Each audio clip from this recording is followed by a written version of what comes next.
What if I told you that in WWE, it doesn't matter how talented you are, how loud the crowd cheers for you, or how big your push is, you can still get kicked out of the one place that's supposed to be your home? The locker room isn't just four walls and a few benches. It's where respect is earned, where reputations are built, and where one wrong move can turn everyone against you. And today, you're about to hear real stories of wrestlers who crossed the line, broke the unspoken code, and paid the price by being pushed out of their own locker room. Some of these stories are shocking, some are uncomfortable, and some might completely change the way you see these names forever. The WWE locker room has always been more than just a place to change before a match. For many wrestlers, it's a second home, a place filled with rituals, traditions, and a strict hierarchy that isn't written down anywhere, but everyone is expected to understand. It's a world where respect means everything, and even the smallest mistake can spiral into something much bigger.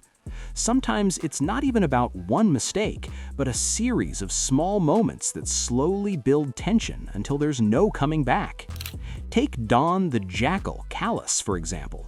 During the Attitude Era, he was known on screen as a loud, manipulative manager who could easily get under the audience's skin. Whether he was working with the Truth Commission or the Oddities, he had a way of making people react. But what made things complicated was that the same energy didn't stay confined to television. Backstage, things weren't going nearly as smoothly. What's interesting is that Callis himself has admitted over the years that he never fully understood why people disliked him so much. He didn't have one clear incident to point to. Instead, it felt like a growing cloud of tension that followed him around. Maybe it was his tone, maybe it was how he carried himself, or maybe it was the perception that he acted like he knew everything. Whatever the reason, the locker room slowly turned against him.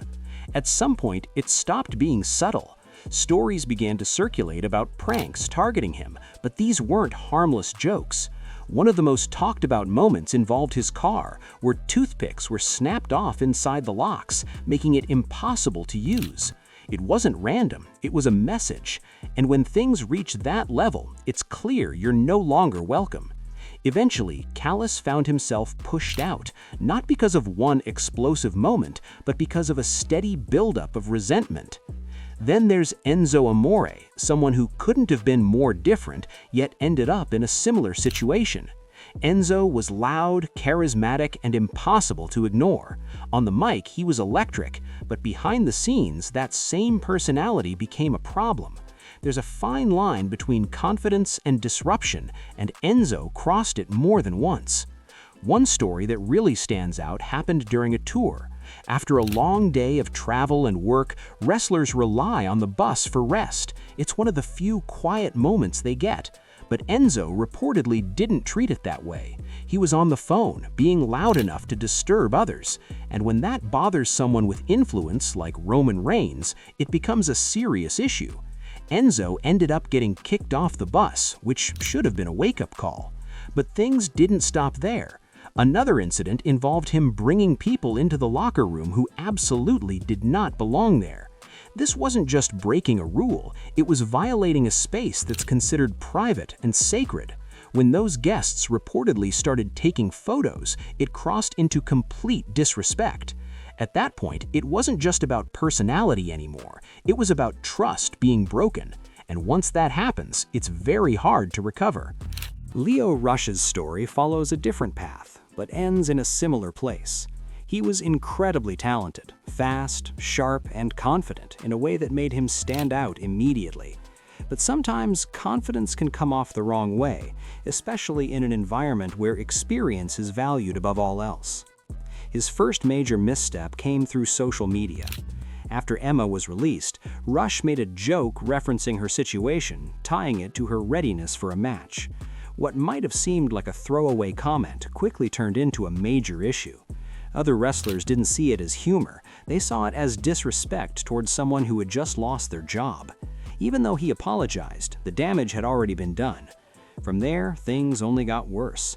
Reports started to surface that Rush wasn't following the unwritten rules that rookies were expected to respect. He didn't participate in the small tasks that veterans often expect from newcomers. To him, it might have felt unnecessary, but to others, it came across as arrogance. And in a place like WWE, perception matters just as much as reality. Matt Striker's situation is one of those cases where small things added up in the worst possible way. He had a background as a teacher, and he wasn't shy about talking about it, but over time that began to irritate others who felt like he was constantly promoting himself rather than just fitting in. The situation escalated when Stryker allegedly made comments comparing the Raw and SmackDown locker rooms at a time when he had just been moved to SmackDown. That alone was enough to create tension, but it didn't stop there. Conversations with other respected figures didn't go well either, and suddenly he found himself on the wrong side of multiple people. The breaking point came when his gear bag was thrown out into the hallway in front of everyone. It wasn't just about him anymore. It was a public statement to the entire locker room about what happens when someone crosses certain lines. The Miz's story, though, is one of the most well-known and one of the most surprising, because unlike many others, he didn't just survive being kicked out, he turned it into something that defined his career. When he first arrived, he wasn't taken seriously. To many veterans, he was just a reality TV personality trying to step into a world he hadn't earned his place in yet. That alone made him a target. But what really caused problems was a simple mistake. He sat in the wrong place and ate food near someone else's belongings, something that might seem harmless on the outside, but in that locker room it was seen as a huge sign of disrespect. When confronted, Miz didn't realize the seriousness of the situation and laughed it off. That reaction cost him. He was banned from the locker room and forced to change elsewhere for nearly a year. Most people wouldn't recover from that, but Miz did. He stayed quiet, worked harder, and eventually earned the respect of the same people who once pushed him out. Melina's story shows how attitude can shape everything. She had talent, presence, and a strong role in her group, but behind the scenes, things were different. Reports of arrogance and tension followed her, and over time, those issues grew. The breaking point came when someone finally decided enough was enough. Being kicked out of the locker room wasn't just embarrassing, it was a signal that her behavior had gone too far. From that moment on, her reputation became difficult to fix. The Bella twins experienced something different, something that felt more like targeted bullying. As newcomers, they were already trying to adjust, but instead of support, they were met with pranks that affected their work. Being given wrong call times made them look unprofessional, and eventually they were pushed out of the locker room entirely. Having to change in a restroom wasn't just inconvenient, it was humiliating. But what stands out is how they handled it later. They didn't lash out or name names. They simply told their story and moved forward. Mr. Kennedy's situation revolved around respect, or the lack of it. After winning matches, he reportedly didn't thank the people who helped him get there. That might sound small, but in wrestling, nothing is done alone. When that respect isn't shown, it becomes a problem. Being publicly called out is one thing, having your belongings thrown out of the locker room is another. It sent a message that couldn't be ignored. The Hardy Boys went through their own version of locker room pressure. As young wrestlers who didn't fit the typical lifestyle, they stood out, and not in a good way. What started as differences turned into pressure to conform, and eventually into punishment for a mistake they didn't even realize they made. Sami Zayn and Kevin Owens found themselves in trouble for something much bigger, ignoring direct instructions.